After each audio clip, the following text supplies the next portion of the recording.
고독학 러시아 첫걸음. 프리벳쌤, 안녕하세요 여러분, 아리자쌤입니다. 오늘은 저랑 같이 러시아 알파비트가 어떻게 쓰여지고 어떻게 발음되는지 보도록 할 건데요. 아부터 오까지 살펴볼 거예요. 근데 살펴보기 앞서 먼저 러시아 알파비트에는 인쇄체와 필기체라는 개념이 있는데요. 인쇄체는 말 그대로 책이나 신물 같은 인쇄물에서 볼 수 있는 형태고, 필기체는 직접 사람들이 쓸 때 필기체를 쓰거든요. 그래서 책을 읽으시려면 인쇄체를, 그리고 내가 쓸 때에는 필기체를 알고 계셔야 되기 때문에 둘 다 외워주셔야 돼요. 네, 일단은 우리 쓸 때는 필기체를 쓰기 때문에 필기체 위주로 기억을 해주시고 연습을 좀 해주시고요. 인쇄체는 어차피 책 읽을 때, 신문 읽을 때, 인쇄물 읽을 때만 필요하기 때문에 눈에 익을 정도만 알고 계셔도 좋을 것 같아요. 그럼 저랑 알파비트 같이 보도록 하겠습니다. 이쪽에 써져 있는 게 인쇄체고요. 필기체는 저랑 같이 쓰는 연습을 해볼 거예요. 먼저 첫 번째 알파비트입니다. 큰 소리로 같이 읽어볼게요. 아 라고 하고요. 아의 필기체는 대문자는 이렇게, 소문자는 이렇게 씁니다. 교재에 쓰는 방법 자세히 나와 있으니까는 참고로 보시면 좋을 것 같아요. 그래서 우리 첫 번째 알파비트 큰 소리로 한 번만 더 같이 읽어볼까요? 아 라고 하고요.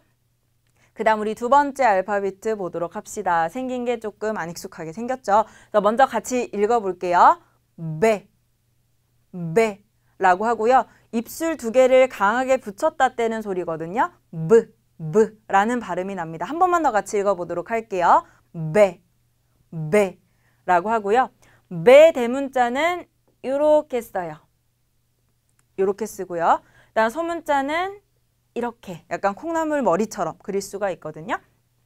그래서 인쇄체랑 필기체랑 조금 다르게 생긴 부분이 있기 때문에 주의하시고, 발음도 입술 붙였다 떼는 소리라고 제가 말씀드렸습니다. 한 번만 더 같이 읽어보도록 할게요.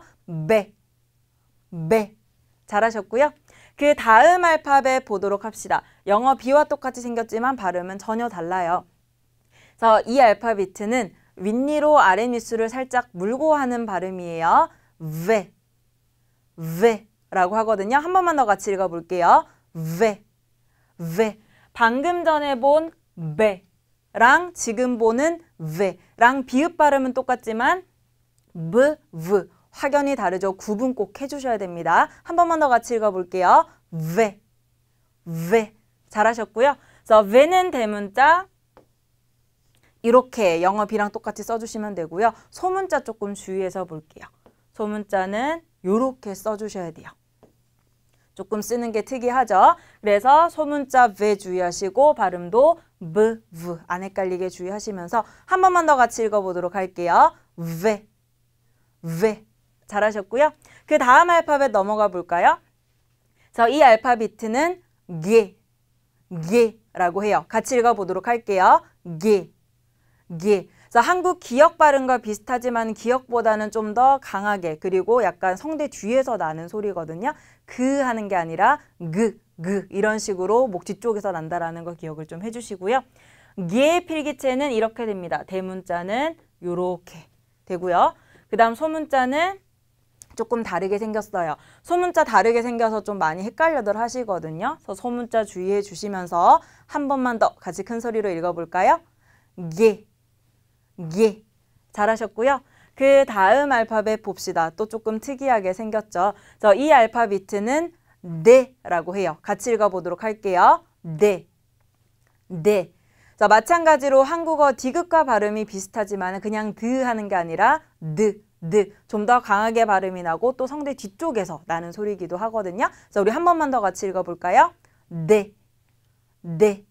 잘하셨고요. 그래서 대는 필기체 이렇게 됩니다. 대문자는 영어 D처럼 이렇게 써주시면 돼요. 그리고 소문자는 이렇게 씁니다. 그래서 영어 G랑 또 많이 헷갈려들 하시거든요. 그래서 읽을 때 네 읽는 거 조금 주의를 해주시고 안 헷갈리도록만 조금 조심을 해주시면 좋을 알파벳이에요. 그래서 우리 한 번만 더 큰 소리로 같이 읽어볼게요. 네. 잘하셨고요. 그 다음에 알파비트 이어서 또 보도록 합시다. 영어 이와 또 비슷하게 생겼죠. 근데 발음은 또 완전히 다르거든요. 같이 읽어볼게요. 그래서 이 알파비트도 마찬가지로 그냥 예 하고 입 앞에서 소리 나는 게 아니라 좀 더 강하게 소리 나고요. 그래서 이해를 좀 빠르게 발음한다라고 생각해 주셔도 좋거든요. 그래서 한 번만 더 같이 읽어볼게요. 이해, 이해. 잘하셨고요. 그래서 얘는 대문자가 필기체에 이렇게 생겼어요. 이렇게 생겼고 소문자는 이렇게 써주시면 됩니다. 그래서 얘 대문자도 좀 많이 헷갈려들 하시거든요. 그래서 주의하시면서 한 번만 더 큰 소리로 읽어볼게요. 이해, 이해. 잘하셨고요. 그 다음 알파벳 보도록 할게요. 방금 전에 본 얘랑 비슷하게는 생겼는데 위에 점이 땡땡 2개 찍혀 있죠. 그래서 이 알파비트는 요라고 해요. 같이 읽어보도록 할게요. 요, 요. 그래서 이 알파빗도 마찬가지 입 앞에서 요 이렇게 나는 게 아니라 좀 더 강하게 발음 나고 이요를 빠르게 읽는다고 또 생각을 해주시면 좋거든요. 이요, 이요 이렇게 발음이 돼요. 그래서 필기체는 방금 전에 우리 예 대문자를 이렇게 썼었죠. 이거 위에 점만 땡땡 이렇게 찍어주시면 돼요. 그럼 소문자도 마찬가지겠죠. 땡땡 2개 찍어주시면 됩니다. 그래서 발음이 어떻게 된다고요? 요 발음 좀 강하게 난다라는 거 주의를 해주시고요. 그 다음에 굉장히 난감하게 생겼어요. 발음도 좀 많이 어려운 알파비트거든요. 먼저 같이 읽어볼게요. 르. 그래서 지읒 발음이긴 한데 르 이렇게 발음이 나는 알파비트고요. 한국인 성대 구조상 좀 발음하기 힘든 알파벳 중 하나거든요. 연습하시면 돼요. 르 요렇게 발음이 된다라는 거 기억을 해주시고 그다음 필기체도 쓰는 게 조금 복잡합니다. 어떻게 쓰냐면 대문자는 요렇게 쓸 수가 있고요. 그다음 소문자도 마찬가지. 크기만 작게 써주시면 돼요. 복잡하기 때문에 요렇게 왔다 갔다. 소문자도 왔다 갔다. 쓰는 거 연습을 좀 해주시면 좋을 것 같아요. 그래서 우리 발음 어떻게 되는지 한 번만 더 같이 읽고 넘어가 볼까요? 르 발음이 나는 알파비트고요. 그 다음 알파벳 제라고 해요. 같이 읽어보도록 할게요. 제. 또 주의하실 게 방금 전에 본 르랑 똑같이 지읒 발음에 해당되는 알파벳이긴 한데요. 제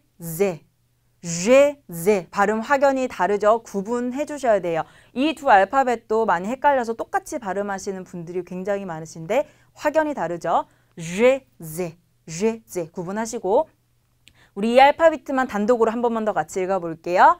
제. 그래서 살짝 이 사이로 바람 새는 느낌이 좀 많이 나거든요. 제 요렇게 발음을 해주시면 돼요.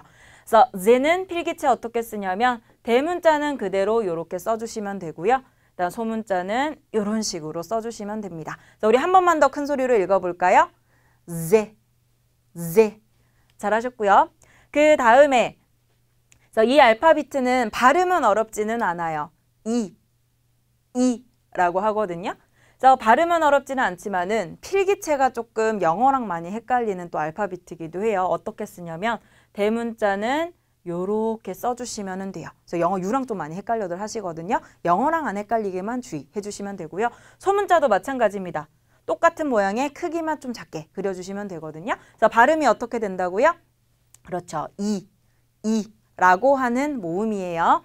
그 다음 알파비트도 볼게요. 방금 전에 본 이랑 비슷하게 생겼는데 위에 뭔가 하나 더 그려져 있죠. 그래서 이 알파벳의 이름은 이그라트거예라고 하는데요. 자, 짧은 이라고 생각해 주시면 돼요. 그래서 방금 전에 봤던 이는 이하고 좀 상대적으로 길게 소리가 난다면 이 이그라트거에는 단어랑 같이 단어에 들어갔을 때 이 하고 좀 짧게 발음이 나는 이거든요. 이와 이 이렇게 좀 발음 길고 짧고 구분을 해주시면 좋을 것 같고요. 그러면 이끄라트거에는 어떻게 필기체를 쓸 수 있을까요? 그렇죠. 이에 위에 요것만 그려주시면 돼요. 그래서 대문자 요렇게 하시고 위에 요렇게 조그맣게 그려주시면 되고 그다음 소문자도 마찬가지 요렇게 그려주시면 돼요. 너무 조그맣게 그렸죠? 요렇게 그려주시면 됩니다. 그래서 이름은 명칭은 이끄라트거이지만은 알파벳 명칭을 얘기할 일은 거의 없거든요. 그래서 짧은 이 하고 소리가 난다. 라고 기억을 해주시면 좋을 것 같아요. 그래서 우리 발음으로 한번 같이 읽어볼게요. 그래서 이와 이 구분을 조금 해주시면 좋을 것 같고요. 그 다음에 익숙하게는 생겼습니다. 발음은 까라고 해요. 같이 읽어보도록 할게요. 까. 자, 러시아어는 된 소리가 좀 많아요. 그래서 크가 아니라 끄 이런 식으로 발음이 자주 일어나고요. 경우에 따라서 크로 발음되는 경우도 있긴 하지만 대부분은 까 이렇게 발음이 돼요. 그래서 까는 필기체 어떻게 쓰냐면 대문자는 이렇게 써주시면 되고요. 소문자도 이렇게 써주시면 됩니다. 이렇게 연결해서 쓰셔도 되고요. 그냥 단순히 이렇게만 써주셔도 되기는 하거든요. 그러니까 필기체라는 거는 사람들이 쓰는 글씨체이기 때문에 당연히 사람마다 다르겠죠. 이렇게 쓰는 게 정석인 방법이고 이렇게 쓰는 경우도 있기는 해요. 자, 우리 한 번만 더 같이 읽어보도록 할게요. 까, 까 라고 하고요. 그 다음에 이 알파비트는 또 발음은 어렵지 않습니다. L, L 이라고 하고요. 필기체는 이렇게 써주시면 돼요. 이렇게 소문자도 똑같이 크기만 작게 이렇게 쓰는 거 어렵지 않고 발음도 어렵지 않죠? 그래서 우리 한 번만 더 같이 읽어볼게요. N, L, L 해주시면 되고 그 다음에 영어 M이랑 똑같이 생겼죠? 발음도 똑같아요. M, M 이라고 하고요. 쓰는 것도 똑같이 이렇게 써주시면 돼요. 소문자도 이렇게 써주시면 돼요. 그래서 우리 한 번만 더 같이 읽어볼게요. M, M 어렵지 않죠? 그 다음에 이것도 영어랑 좀 많이 헷갈리는 알파비트인데요. H랑 똑같이 생겨서 읽을 때 굉장히 많이 혼동하시거든요. 아닙니다. 그래서 이 알파비트는 N이라고 해요. 같이 읽어보도록 할게요. N, N 발음은 어렵진 않죠. 헷갈리지 않도록만 주의하시고요. 필기체는 어떻게 쓰시냐면 대문자는 이렇게 씁니다. 이렇게 쓸 수가 있고요. 소문자도 마찬가지 이렇게 써주시면 돼요. 마찬가지로 이렇게만 쓰는 러시아인들도 굉장히 많거든요. 정석인 방법, 얘는 사람마다 좀 다른 방법 이렇게 생각해 주시면 돼요. 자, 우리 한 번만 더 같이 읽어보도록 할게요. N, N 이렇게 되겠고요. 그 다음 마지막 O처럼 생겼죠. 발음도 O라고 합니다. 같이 읽어볼게요. O, O 발음 어렵지 않죠? 그리고 쓰는 것도 어렵지 않아요. 필기체 어떻게 쓰시냐면 대문자는 이렇게 써주시면 돼요. 소문자도 마찬가지 좀 더 크기 작게 이렇게 써주시면 되는데 이렇게 쓰는 건 뭐냐면 우리 O만 단독으로 쓰는 일은 거의 없겠죠. 여러 알파벳이 같이 합쳐져서 하나의 단어를 만들어내는데 러시아에서는 쓸 때 뭐 이런 식으로 이어서 쓰거든요. 그래서 이어서 쓸 때 이렇게 빼서 씁니다 라는 표시로 보시면 되고 안 빼고 이렇게만 쓰셔도 상관은 없어요. 그래서 마지막 알파비트 발음이 어떻게 된다고요? 그렇죠. O 쓰는 것도 어렵지 않고 발음도 어렵지 않았습니다. 그래서 우리 오늘은 아부터 오까지 알파비트 필기체 어떻게 쓰고 발음 어떻게 되는지 저랑 살펴봤는데요. 교재에 원어민 성우가 발음한 mp3 있으니까는 참고하셔서 더 정확한 발음 연습해 주시길 부탁을 드리고 우리는 다음 시간에 나머지 알파비트 살펴보도록 할게요. 빠까!